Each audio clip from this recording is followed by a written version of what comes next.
Well, welcome to Inspire everyone. Happy Sunday. So glad that you're here. We are ending the weekend and beginning the week, just inspiring ourselves so that we can go out and inspire the community and make a difference on the planet. You definitely do make a difference, and I'm so glad you're here. So as always, we are going to begin with a brief meditation. We're going to take a couple minutes to just disconnect from whatever we were doing before, whether it be driving on the freeway, taking care of the kids, having breakfast. We're going to give thanks for all that. And so I invite you to just join me in a few moments of silence as we relax and allow our outer eyes to close. And as we allow our outer eyes to close, we allow our heart to open. And we each set the intention of allowing our heart to stay open throughout the duration of this service. As we give and receive love, we are aware of the energy, the power, the vibration of our heart. This wonderful, wonderful organ that has supported us throughout our entire life. In fact, it was supporting us before we even took physical form, before we even came to this planet, our heart was beating. And so this is something to be thankful for. So let's give love to our heart. Let's really acknowledge our heart. In fact, I find myself placing my hand on my heart. Just so thankful for its loving service. As a human, I need to take a day off every once in a while, but my heart keeps beating. I'm thankful for that. And so we take a few precious moments to follow the breath, inhaling deeply right into the heart, exhaling completely. And as we inhale and exhale, we just are in a state of gratitude. Let's just feel love and gratitude for the next several moments.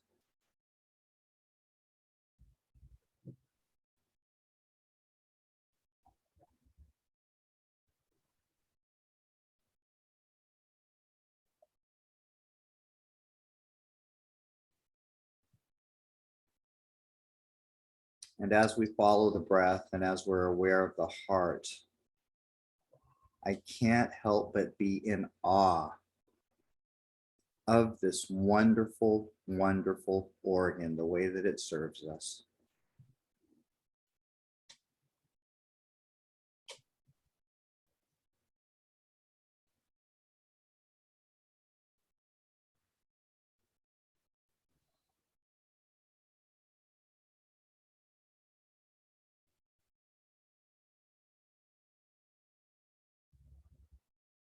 Inhaling love and gratitude. Exhaling love and gratitude.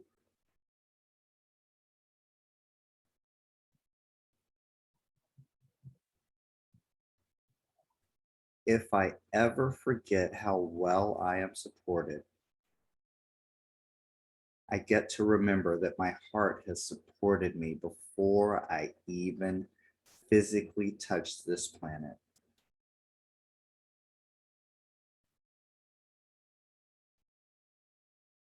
I'm thankful for this.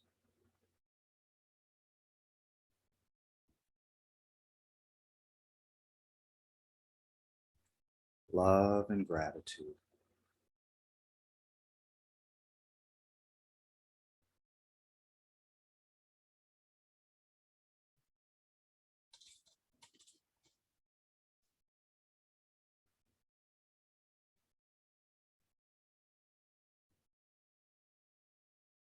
And as we're thankful and grateful for our hearts, we also get to be thankful and grateful to ourselves for showing up for this divine appointment.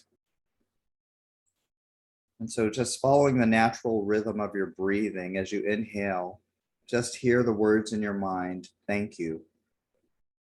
And as you exhale, hear the words in your mind, hear your own name.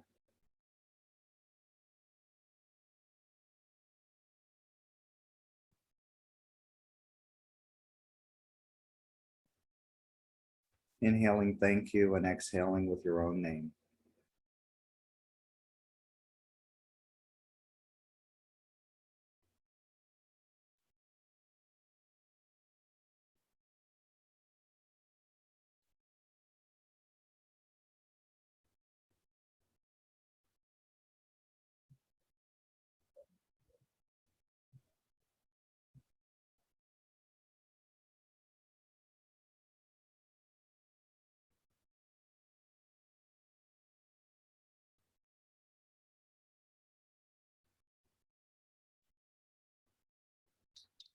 And as you continue hearing thank you and your own name, you realize that that's really God speaking to you, thanking you for being you.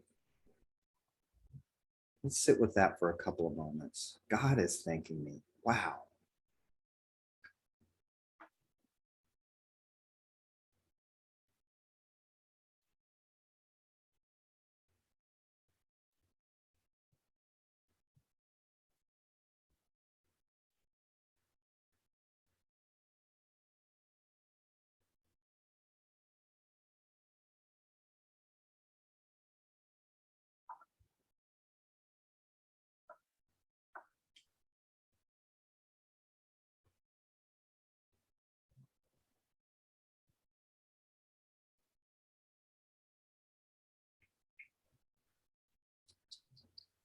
And ever so gently, we begin to become aware of where we are, aware of our body temples, perhaps wiggling your fingers and toes. Again, becoming aware of where you're sitting. And let's allow the heart to open a little bit wider as I take a moment to speak a word of blessing for today's gathering. Father, Mother, God, infinite intelligence, how thankful I am for this gathering, how thankful I am for this opportunity to pray, to turn within, to that place that knows that it knows that it knows that all that there is in God is God, and all that there is God. God only God, everywhere present in its fullness. And so, as I know that God is all that there is, I know that God is my life. It could never, ever be separate, distant, or apart from the only life that exists. And if I'm one with God, I know that I'm one with every person, place, and situation that exists, never separate, distant, or apart from anything. And as I know this to be my truth, I know the same truth for everyone that is here at this gathering. We're all one in the one as the one. God reveals and expresses itself as each of us, as all of us. And particularly, God reveals and expresses itself as this service. And so God is absolutely positively in the house as each of us, as all of us. The word of God moves gracefully and elegantly through Reverend Jesse Brune-Horan. I'm thankful for his yes to being the voice of God for us today. We get to hear the voice of God through Reverend Jesse. We get to hear the voice of God through Dr. Michael, who will give us our God shot. This is a good service. I already know it. It's good because we showed up here, keeping this divine appointment. And what I know is that everyone receives exactly that which they came to receive, and so much more, that we have to give away the joy. We have to give away the love. And we make this world a better place simply because we are here. So I'm thankful and grateful for this awareness, thankful and grateful for this service. And I'm thankful and grateful to know that as I release this prayer to the action of God's living, loving law, God takes over, guiding and directing us from glory to greater glory. It doesn't end this Sunday. This is how life works for us. I say yes to it, and I'm thankful. And so it is. So it is. Amen. Amen. Welcome, everybody, once again to Inspire for a wonderful Sunday service. So glad to have everybody present. We've got people all over the state, all over the globe, actually. And so, although I don't see any new faces here, I think it's awesome if we can all bless each other. How about that? So let's all just raise our hands like this. And you can keep yourself muted, but I want you to hear yourself, so say it out loud anyway. Welcome to Inspire. You are God in the flesh. You are gorgeous. I'm thankful for you. I love you. Let's get this show on the road because we have a world to light up. Thank you and welcome to Inspire. Yes, yes, yes. So as a reminder, we meet on the second and fourth Sundays of every month. This is the fourth Sunday. We have the privilege of having our own founding minister, Reverend Jesse Brune-Horan, giving our main teaching. And then on October 10th, we have our very own Reverend Alfreda Lenoir, who will also be speaking on the subject of falling away. So looking forward to that. What else? We are an expanding community, a growing community. And so we are inviting you, if you have any interest in joining our service committee, helping with the technical aspects and helping with the process of meeting in person again. So if you're interested in joining the service committee, just reply to your email that you received and just say, hey, I'm interested. And we'll talk to you and we'll see how you fit in. It's a great group of people. We have a great time. There's myself, Reverend Amina, Reverend Tom, and Casey, who's not here today. We have a good time. So if you want to join us, you are more than welcome to let us know. And the next thing I'd like to do is invite our Reverend Tom Hennessy to lead us in the mission statement. Reverend Tom. Okay, our mission statement today, and forgive me, I had a fall the other day, so I got a patch over my forehead, but thankfully no internal injuries or anything like that. But anyway, I thank you for your loving and support. Okay, mission statement. Inspire is a spiritual community of like-minded souls committed to walking our talk in joyous fellowship by demonstrating the power of love, compassion, and non-judgment every day in every way. Recognizing the divinity of all life, we stand united by actively liberating humanity by healing judgment, fear, and shame within ourselves. Our intention to create world peace, piece by piece. Woo-hoo! And now it's my great pleasure to welcome. I've known this guy since I started coming 10 years ago. And a wonderful guy, a person of great knowledge and great, and I love listening to him. Reverend Dr. Michael Lennox. Take it away. Thank you, Tom. Thank you, Tom. Thank you, thank you. And Garrick, thank you.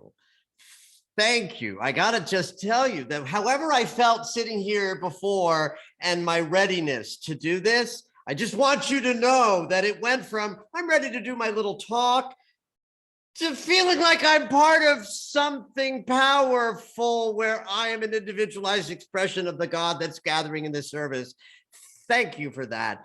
And one of the things that's interesting to me about that, Garrick, is that you talked so much about gratitude. And that's what I want to talk about today. Like I was asked to talk about joy because the topic is joy. But I'd rather talk about a process that can access joy, expand our joy, increase our joy than some abstract notion. Like there's nothing worse than saying, no offense, Jesse, if you say this, joy is your birthright, which I believe is 100% true. But joy is different for every individual on the planet because we're each embodied completely differently from each other. Though we are all one in the unification of the divine, we are separate expressions of that. And my world tells me that the body knows what joy is. And my body feels that joy differently than maybe your body feels that joy. And so if this joy of a body expressing itself as at its best, at its most gorgeous spin of energy, if that's what joy is, then I'm interested in, well, what might either block that joy or help me get access to that joy when it feels like I don't have access to it, or it feels blocked to me somehow. And so I was thinking about the things that rise up for me around that, which is gratitude and forgiveness.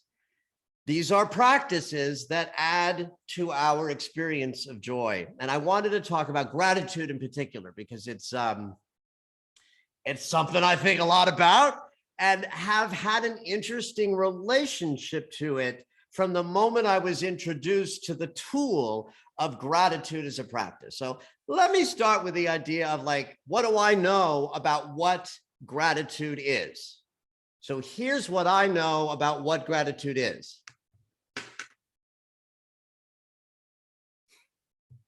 I have no idea what gratitude is. I have no clue what that is, but I know what it feels like. I know unequivocally what it feels like. And so I know two things about that feeling as I've experienced it over the years of my life. And I'll sort of divide it into what I would call the top of the wheel and the bottom of the wheel. That at the top of the wheel, gratitude for me is an experience that spins my body when I am in perception of something that is so much more enormous than me and filled with beauty that I cannot help but experience this spin. So I'm talking about the gratitude that fills us up when we perceive a beautiful sunset, or, animals in action, or a stunning piece of art of any form that moves me, might spin up my energy body. I feel sort of yummy. Again, don't even know why. Sunsets are beautiful and all, but there's something that transcends just their prettiness when we allow the enormity of that experience to come into our perception, and we have this yummy feeling. And in that moment, when we're in that yummy feeling, we feel connected with all that there is. We feel an absence of whatever was troubling us 3 seconds before and might return 11 seconds from now. But in that moment of being in that gorgeous spin, all is right with the world. I feel the love of God. And that to me is gratitude in its gift form. So the bottom of the wheel will be like, where I'm sort of at the bottom of my human experience and going, I feel all stuck. I feel all constricted.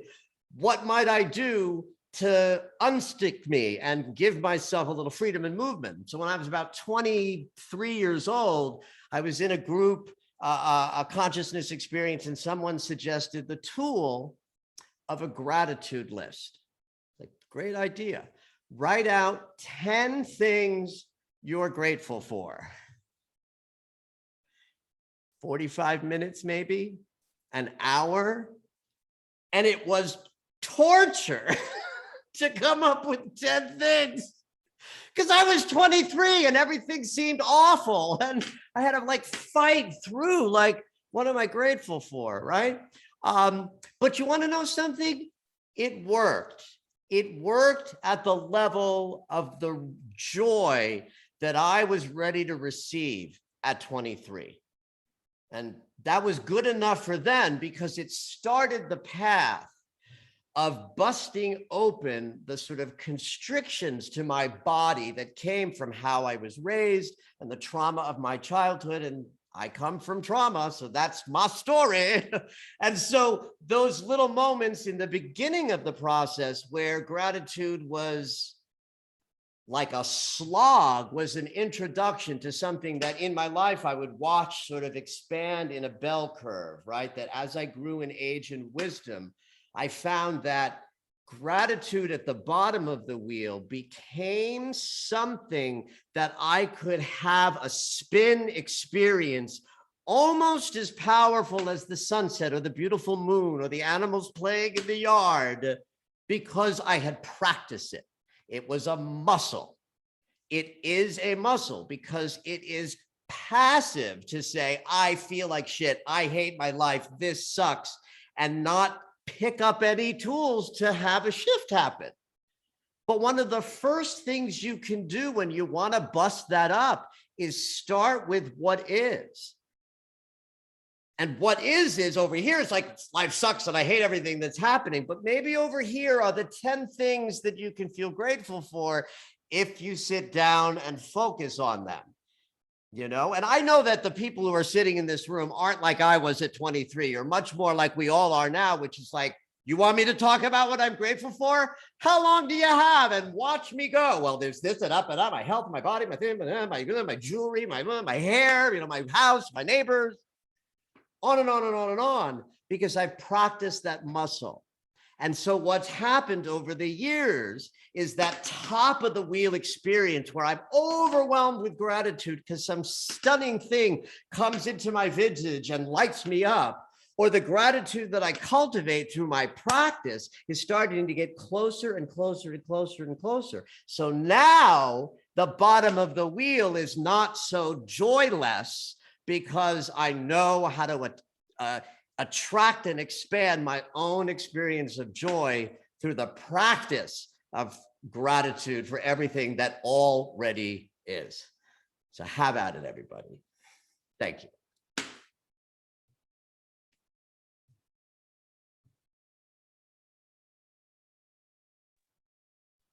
Beautiful, Dr. Michael. Thank you so much. Thank you so much. We are building on something big here, you guys. So what a pleasure. What a pleasure. Thank you, Dr. Michael. It's my pleasure to now bring on our very own founding minister, Reverend Jesse Brune-Horan. What up? Hi, everyone. Michael, thank you so much. I'll just simply grow from that. What a beautiful, beautiful way to spend some time with some cool people. Yeah. I'm so happy to be here today to talk about this stuff. I have been actively in a specific series of practice with a teacher that has felt very inspiring and exactly what I've been needing in my life, and has sort of put into words many of the thoughts and feelings that were sort of percolating in my awareness, but I didn't give myself permission to say. And I feel so grateful that now I'm evolving my relationship to life in a new way that feels really inspiring. And I'm going to share some of it with you because I just feel like it's good shit. This is some pure stuff, y'all. None of that street grade. This is some pure, good stuff. Some good God stuff. Some good life stuff. And I'd like to start there, actually. And I think I mentioned this one of the last times I spoke at Inspire, but I've really been referring to the unifying essence that is all things as life, because I really came to understand that for me personally, and I think that's really important to say and to acknowledge, for me, what works for me is not to use the word God anymore or even universal presence, because I am really doing my best to take out anything that would even edge itself close to affirming that there is something outside of myself doing something for me, because there is absolutely nothing outside of you doing anything for you. It is 100% you. It is me. And the more that we take ownership and responsibility for how we feel, the more we will begin to experience joy. And so it is so important, I feel, for me, I must consciously remind myself on a daily basis through my practice. And really, what my practice is now is a series of reminders reminding me who, and I'm going to say this once and then I'll do the abbreviation, but who the fuck I am.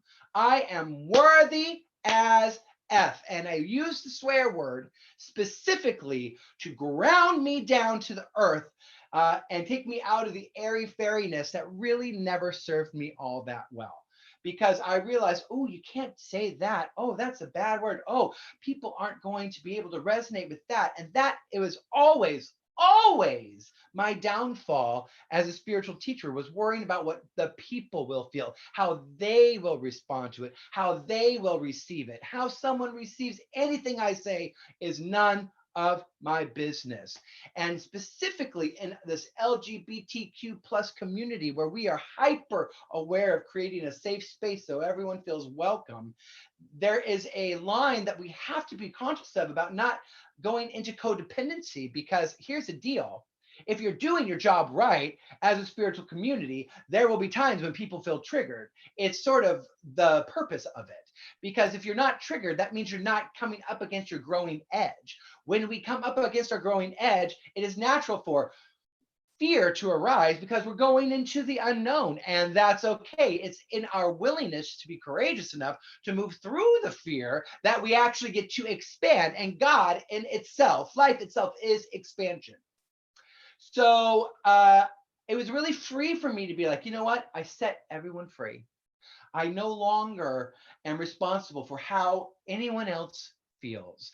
And I give it, that's my gift to you. And I think that's a really, for me, a very freeing place to be. Because then I can finally say, yeah, that doesn't make sense to me. I've been saying it forever, but that never has worked for me. It's never made sense for me. And my example that I was just joking with my friend. I was like, listen, I've done every Eastern medicine thing. I've done the herbs, I've done the shamans, I've done the energy work. You know what works for me? Tylenol. Always, every time, Tylenol, like that, every single time.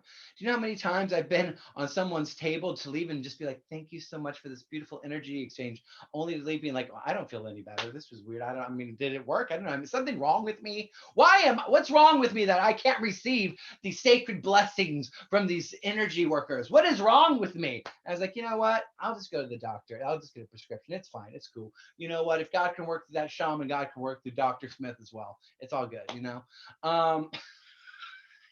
And that's me. That's me. Listen, that is me. I have yet to have a white light vision moment, and that's okay. So for me, less and less do I give two cents about the mythology of spiritual practices, and I'm only interested in the functionality of the practices if it supports me in feeling good. My top priority is feeling good, because how we feel is the key to what we experience, how we experience life. How does this make you feel? So many people want to be rich, but I know so many people who are rich that are miserable. So what we really are interested in is feeling rich, because we associate being rich with being free. So we want to feel free, feel rich. How would and when that becomes your intention, I want to feel rich, and you focus on being things that make me feel. I'm gonna wear this because it makes me feel rich. What else would make me feel? I'm gonna eat at that restaurant because it makes me feel rich. What else makes me feel rich? The more and more you feel rich, the more experiences you will create. You will create to support that feeling, to grow that feeling, to expand that feeling, and then you are enjoying your life. You are in God in your life, in spirit in your life, inspire, enjoy. And so, how are you feeling? What are you doing to nurture your feeling body? That's why we are so hyper focused on our thoughts and our thinking, because our thoughts make us feel certain ways. It's not the other way around. Many people are depressed and they have these dark feelings, and like, I have all these awful dark thoughts that are happening all the time. I can't do it. I'm in a slump. And the truth usually is, honey, yeah, you're feeling depressed because of the thoughts. Change the thoughts. You're not going to feel depressed anymore. There's a pretty easy solution. Most of the time, I don't need to go into the diet. Like, I don't have to apologize for people working through whatever there is, all of the dark recesses of everything. Like, I think we're all adults enough to know that, yes, okay, I'm sure there's exceptions for everything. God bless you on your journey. May you find the peace that you deserve. And I'm going to speak for the bulk of us when I say, prioritize your joy. Michael made such an important, like, listen, for me personally, this is me. And wisdom lives in the simplicity. Wisdom lives in simplicity. Those gratitude lists, if you have no other spiritual practice other than a gratitude list, then you are on the path to enlightenment. Because it is true, as we said from the beginning, you are always gathering evidence to prove your beliefs right. If you believe you live in a wonderful world, you will gather evidence to prove that belief right. If you believe you live in a world of attack, you will gather evidence to prove yourself right. What are you gathering evidence for? A month ago, I got off the social media. I just took all the apps off my phone. I took all the news apps off my phone. And of course, I had the judgment of, oh, well, you're just burying your head in the sand. Oh, you're not being responsible. And I thought, I don't give a shit anymore if it's not responsible. I don't want to know what's happening out there anymore. You know what? I got 2 kids I got to feed. I got to work. I got all these things. You know what? I got enough on my plate. All right, than worrying who's hating on AOC to this week, and getting upset about that. Like, she's fine. AOC will be fine. AOC will take care of herself. I don't need to know who's hating on her. She's going to be fine. And let me tell you something.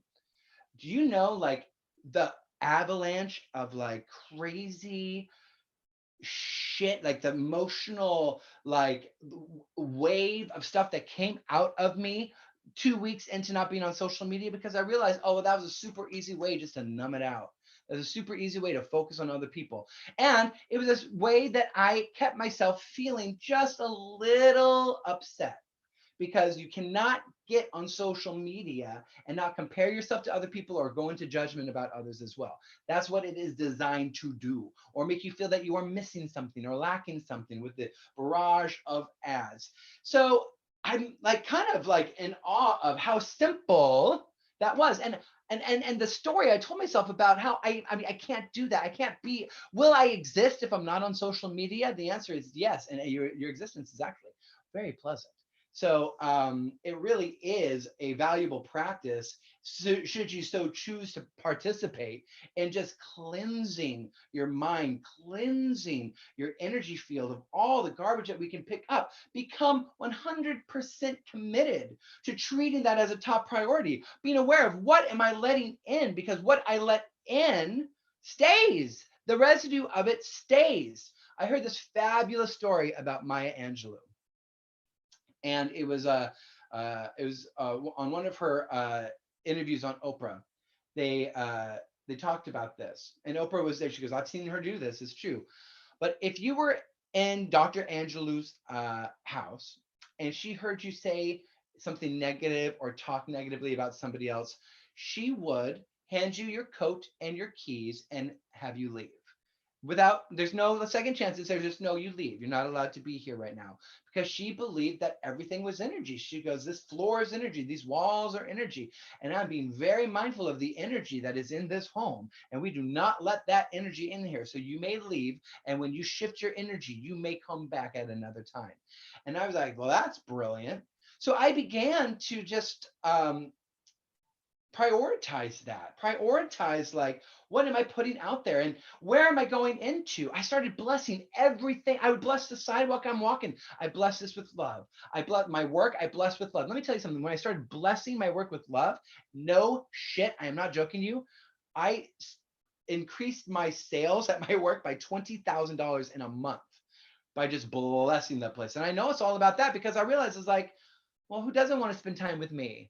Who doesn't want to come have like dinner with me? Let me cook you a meal, honey. Come on. Do you know how many times, like, I'm literally running a cooking school, and do you know how many times the events at my cooking school ends with us sitting at the table talking philosophy? Me and like the Real Housewives of Beverly Hills, just like talking philosophy. And I'm like, oh my God, this is some good medicine. I love this. And I love making money to giving my medicine out there. Doctors make money with medicine. I can too. There's different kind of medicine. And I just started like realizing the power in this, the true power in taking 100% full responsibility for my thoughts and my feelings, but like really doing it. I stopped being of service. I will never be of service again because I realized that being of service puts you at a different level than somebody else. I am helpful. I will extend help to my brothers and sisters who are equal to me, but I am not of service anymore because I am not saying, oh, you need this now, honey. You're less than me now. Or I need this because I'm less than you. Service can't help but have those levels. Let us all be truly helpful. That's what a real spiritual teacher does. That's what a teacher of God is truly helpful. So let us be helpful. How can we not be helpful? We are abundant people. We are abundant AF. I am sexy AF. No matter my weight, I am sexy AF. Let me tell you something. I had to go through the whole like whatever gay shame about dad bods and all that stuff. I started saying the affirmation, I am sexy AF no matter what weight I am. Dude, these people are hitting on me left and right. I am a married man. I had to start wearing my wedding ring again. I was wearing it around my neck because it was giving me a rash on my finger. But I'm like, listen, y'all, thank you.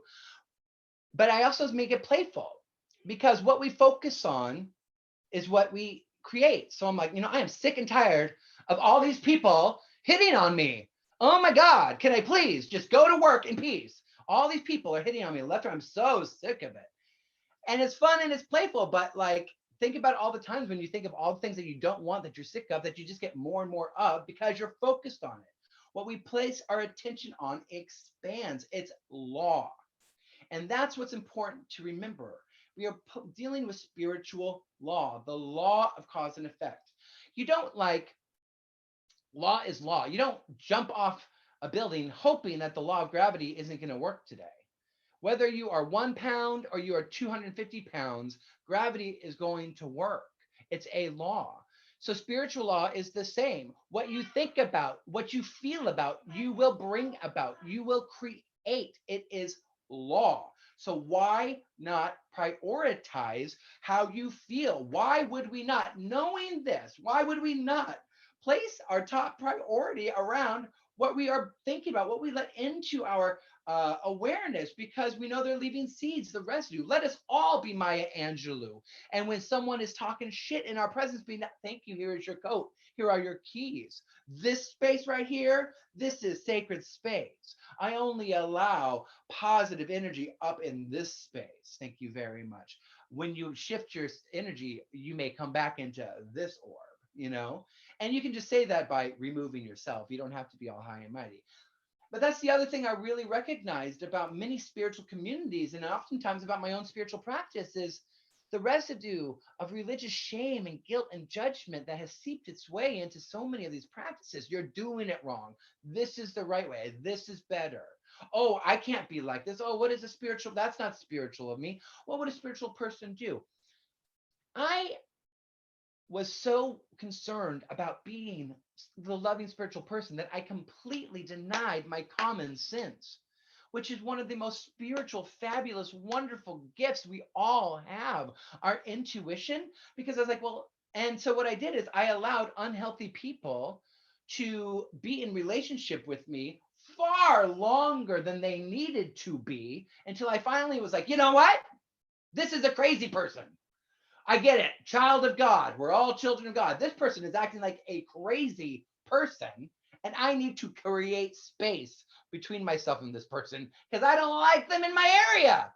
And it's like, no, you can't say that. That's not spiritual. Oh my gosh, no, we love them, blah, blah, blah, blah, blah. Oh, come on, y'all. Like when we start denying our loving intuition, when we start denying our common sense, like we just get ourselves in crazy codependent wacky relationships. May we all cleanse codependency out of our spiritual practice. May we be grounded enough to say no thank you. As an adult, you know what's the most fabulous thing about being an adult, Anna, she can back me up on this, is you don't have to do anything you don't want to do. You don't have to do one thing you don't want to do. You do not have to be friends with anyone you do not want to be friends with. And there's nothing unspiritual about it. You do not need to go to yoga if it's not your thing. You don't have to be spiritual and go to yoga. You don't have to be vegan. You don't have to be all these things. You don't even have to be nice. That's a myth too, that spiritual people are nice. Kindness and nice are not the same thing. Sometimes I have found the most loving thing to say to someone is fuck off. Because that snaps them up. That just turns it on. I'm like, honey, not here, not with me. We don't play that game in House Brune-Horan, okay? Like, so this is like the new me, and I'm really loving him. And he's really great. And there's very little bullshit up in this. I don't have time for it, you know. And it's really interesting that like it was when I stepped away from what I thought, you know, I was supposed to be doing as a minister, and just took the next indicated step into a direction that felt fun, that like my ministry grew and expanded itself in such a fabulous way. I meet and am in front of so many people on a weekly basis. It's fabulous. And those people, like, people have literally handwritten love letters into the cooking school that I work at, being like, this was the best culinary experience I've ever had, just because you made me feel so great. I was like, I love this practice of hospitality. And before, here's another thing that I'd really like to talk about. Michael, you can back me up on this too. When I was charging a rate that I thought other people could really chew on, I didn't have one client on my books. Now that I'm not officially really doing spiritual coaching, and if you're going to work with me, it's a very high rate. I can't I have to be like, guys, I don't have enough time to meet with you all. You got to back off. I know you want to give me lots of money. Thank you. Listen, all these people trying to give me money. It's so annoying. All these people always throwing money at me. Like, okay, I get it. I'm great to work with. I'm a great spiritual teacher, but come on. I only have so much time, y'all. These are like, life gets to be this playful. But it was when I was like, you know what, if you're going to work with me, it's going to be this amount of money. And I had to get comfortable. I had to move through my discomfort of charging that. But let me tell you something. When you move in the direction of expansion, the discomfort fades very quickly. As soon as you start getting a couple of those, you're like, oh, actually, I really like this. This is fun. I'm very comfortable here. I'm very comfortable here. It's lovely. But this is what we get to do. This is how playful and fun life gets to be. And there is nothing unspiritual about the things I'm talking about. This is the residue of that religious guilt and that religious shame I'm speaking of. Like, we're not allowed to talk about money. We're not allowed to talk about sex. We're not allowed to talk about all these things. You should be, you can't talk about that. No. Oh, people will get triggered. Oh, da, da, da, da, da, da. I don't care if people get triggered anymore. This is the fun stuff to talk about. This is life. And I was talking to a friend about this, most of the spiritual teachers that I have worked with that talked about prosperity and money and all that stuff are like the happiest people and the most like abundant and fun people that I know. The teachers that were talking about, only love, like ascend, that like like that we're talking about, service and all this stuff. Miserable people. I'm like, well, that's interesting. Like the people that were like all about having fun and enjoying money and creating experiences that they wanted to create and having like good sex and feeling good in your body and not when like wearing fancy clothes and having people that taught about the spiritual power of fun, happiest people I've ever seen in my life. There's got to be something there. And here's the thing. My joy as a spiritual teacher is that I've done the research for you. I've done the work. Listen, I tried to do the guru thing.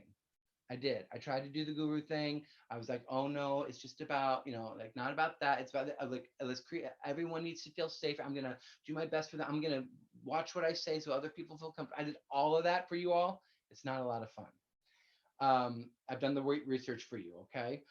Do you? And Michael said this too. We are all unique expressions. Like what brings you joy is not going to bring somebody else joy. So just stay in your own lane.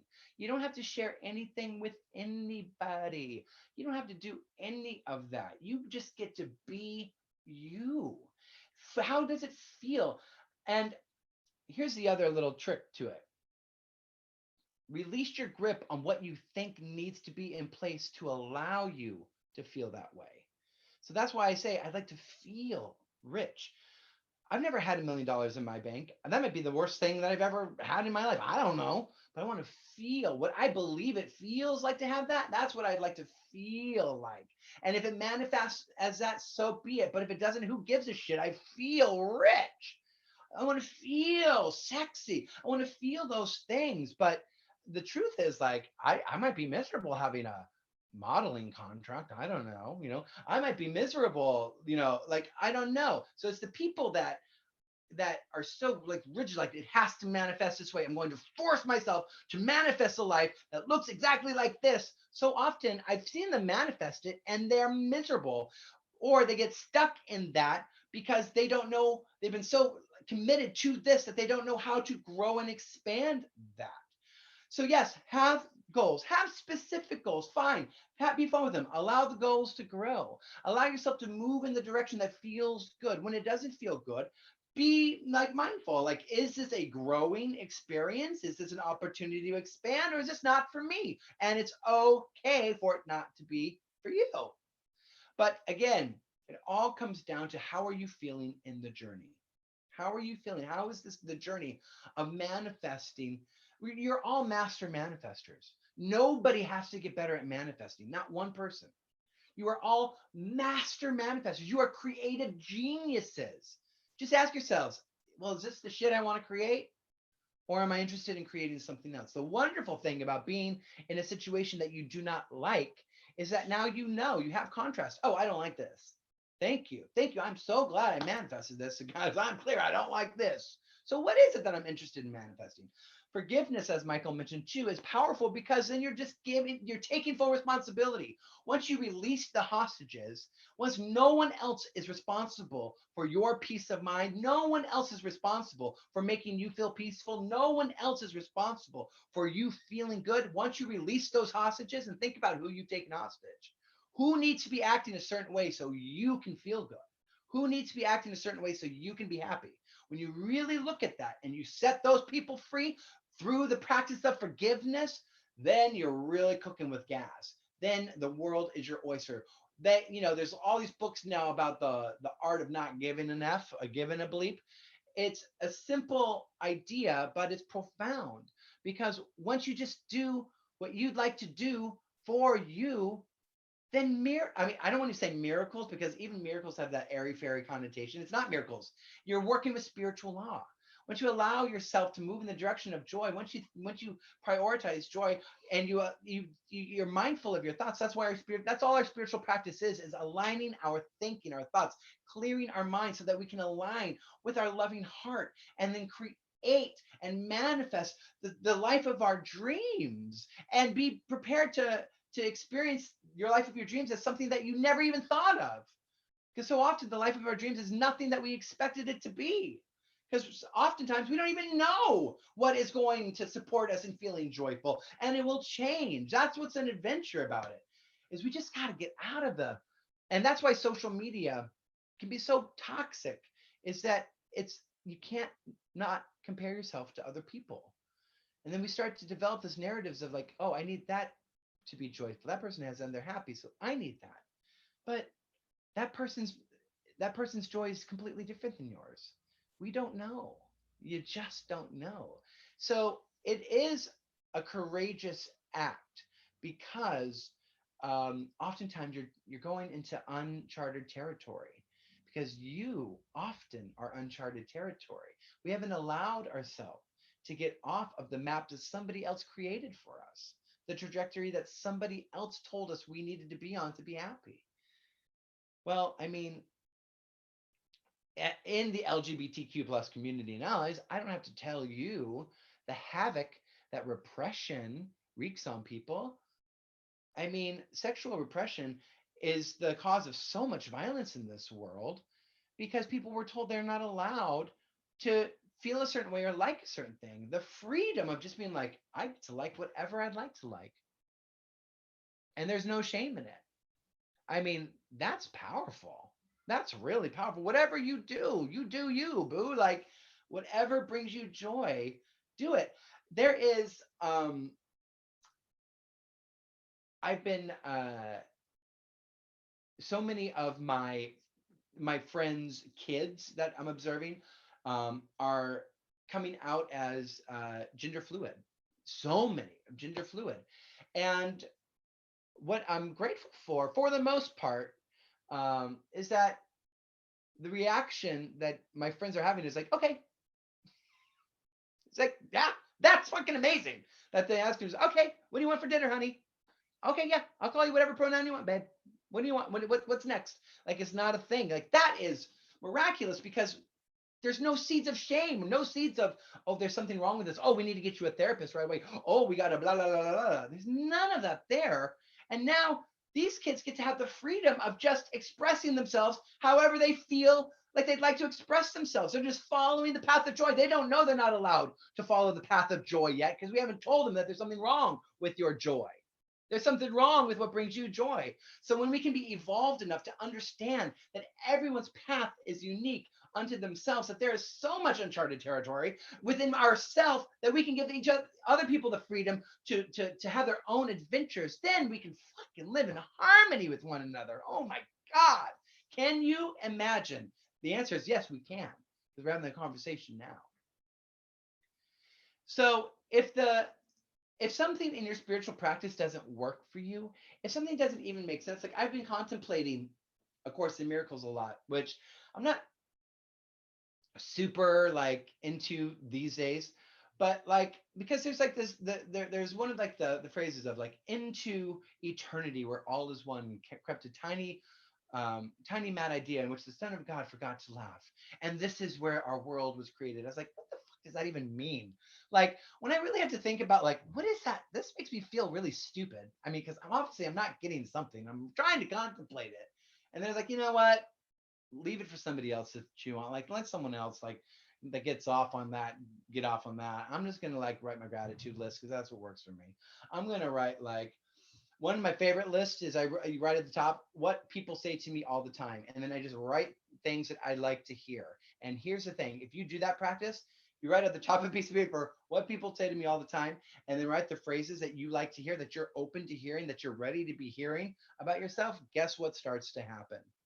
You can daily check it off. Like, yep, yep, yep, yep, yep. What else would I like to hear? You know, those lists of just like, and saying them out loud, not writing them down isn't enough. Say it out loud to yourself. I am sexy AF. No matter my age, I am sexy. No matter my weight, I am sexy. I love the color of my skin. I love my hair. I love my bald head. I love how tall I am. Ooh, baby, people are into short men this season because everyone is into me. Whatever it is, like, own it and love it and say it out loud, even if it feels silly at first. Who cares?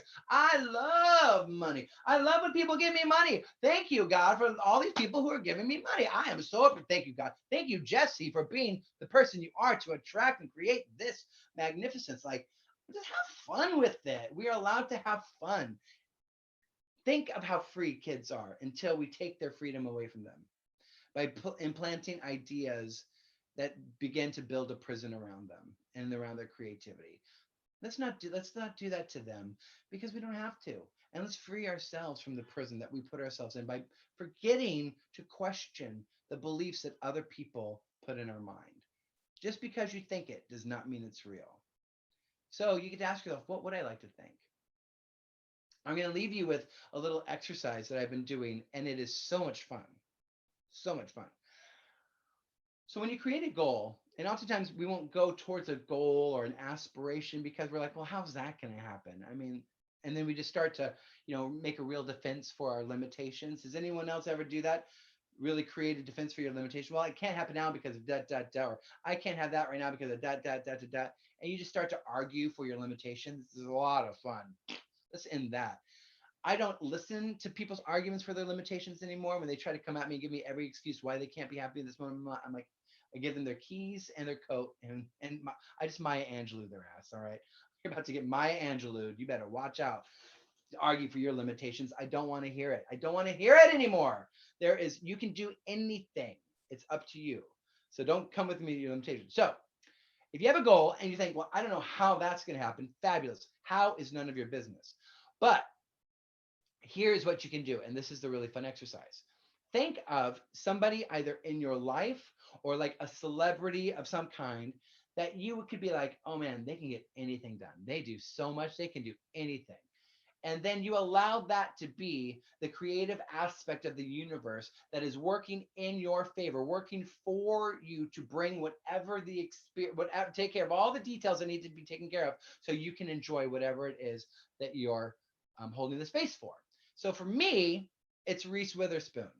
I just have seen what Reese Witherspoon has done out in the world. Like, she is just making like things happen.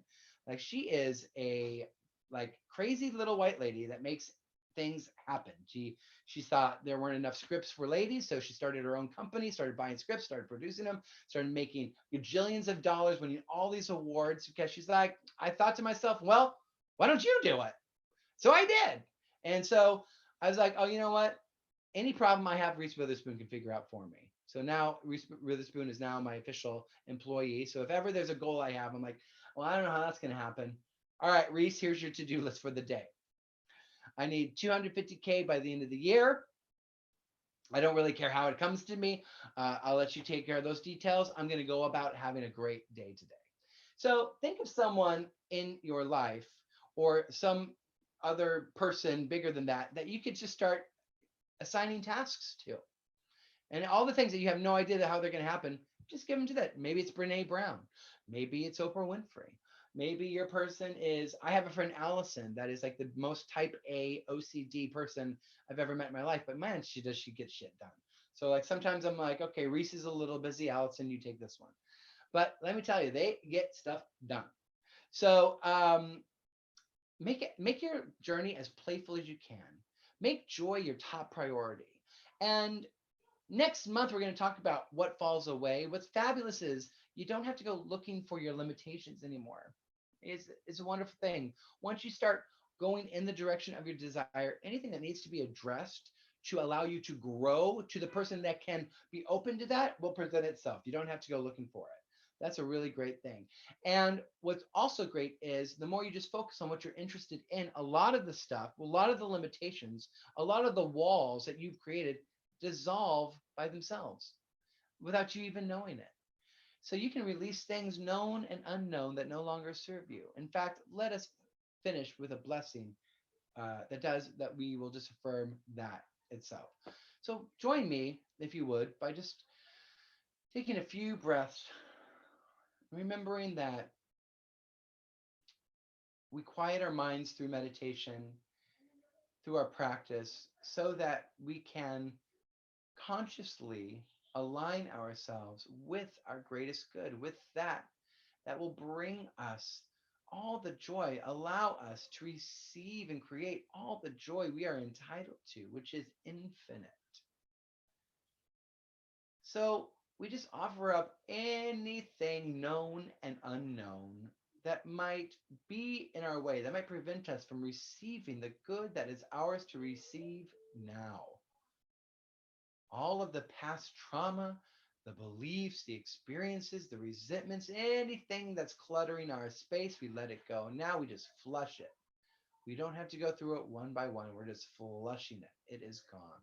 And we embrace the truth that is and always has been, that we are expansion. We are creativity. We are power filled. That is what we are. So joy is our birthright. So we begin to enjoy our life. We are inspired. So grateful to just embrace that which is ours, that which has always been ours. We say yes to infinite expressions of good in our life. We are God guiding itself. And we are grateful to know this is so. In grace and gratitude and deep appreciation, we let it be. And so it is. So it is. I've even started using the word appreciation more than gratitude, because for me personally, gratitude always had this sense of somebody giving. I'm grateful for something that somebody did for me. But appreciation just allows me to take more ownership of it. And what happens when something appreciates? It grows in value. And so I start having appreciation lists and what I appreciate, because I'm allowing that which I appreciate to grow and expand in value, to multiply in my life. It's a practice I've been playing with, and feel free to take it on. Please steal everything and anything that works for you.